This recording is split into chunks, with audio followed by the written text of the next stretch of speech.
சகோதரர் பக்சிங் அவர்களின் ஊழியத்திலிருந்து விடாய் துணிக்கேற்ற வார்த்தைகள். பிப்ரவரி மாதம் 1ஆம் தேதி. ஆண்டவரே, நான் என்ன செய்ய சித்தமாயிருக்கிறீர் என்றான். அப்போஸ்தலர் நடபடிகளின் புஸ்தகம் 9வது அதிகாரம் 6வது வசனம். சங்கீதத்தின் புஸ்தகம் 127வது சங்கீதம் 1 மற்றும் 2வது வசனங்களில் தேவனுடைய வீட்டை எப்படி கட்டுவது என்பதை பற்றிய ரகசியம் இருக்கிறது. கர்த்தர் வீட்டை கட்டாராகில் அதை கட்டுகிறவர்களின் பிரயாசம் விருதா.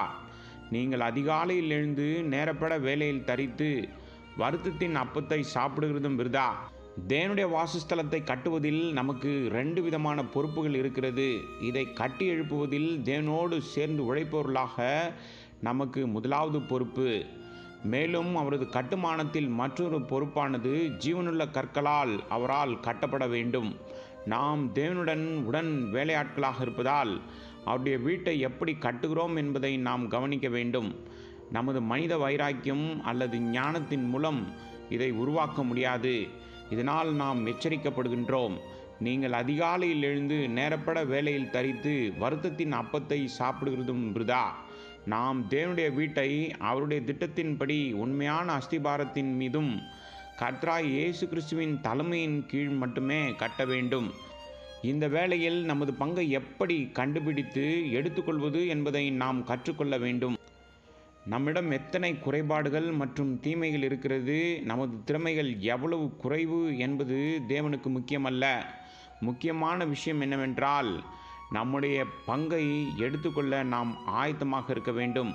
ஒரு சிறிய காரியங்களில் கூட கர்த்தராகிய இயேசு கிறிஸ்துவின் தலைமையின் கீழ் நாம் இருக்க வேண்டும். உங்கள் அலுவலகம் அல்லது தொழிற்சாலையில் நீங்கள் பணிபுரியும் போது சில நிமிடங்கள் வெளியே செல்ல வேண்டுமானால் கூட பொறுப்பாளரிடம் அனுமதி கேட்கிறோம். இதே விதி நம் அனைவருக்கும் பொருந்தும்.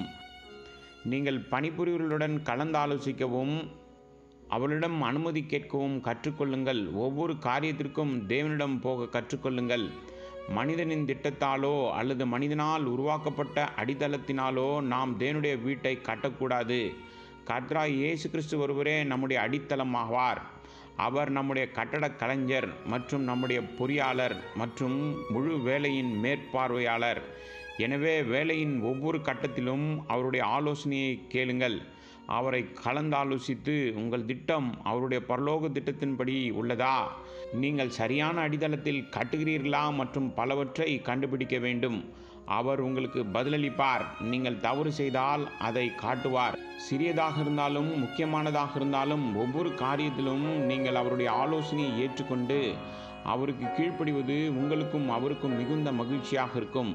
உங்களுக்கு உடனடி பதில் கிடைக்கவில்லை என்றால் பொறுமையாக காத்திருங்கள். தனிப்பட்ட அல்லது கூட்டு ஜெபத்தின் மூலம் அவர் தனது திட்டத்தை உங்களுக்கு வெளிப்படுத்துவார். உங்கள் சொந்த ஞானத்தை மட்டும் பின்பற்றாதிருங்கள். நாம் அவருடைய தலைமைத்துவத்தின் கீழ் வந்து அவருடைய அஸ்திவாரத்தின் மீது அவருடைய திட்டத்தின்படி கட்டும்போது நாம் மற்றவர்களுக்கு ஆசீர்வாதமாக இருப்போம். இல்லையெனில் நமது உழைப்பு அனைத்தும் வீணாகும்.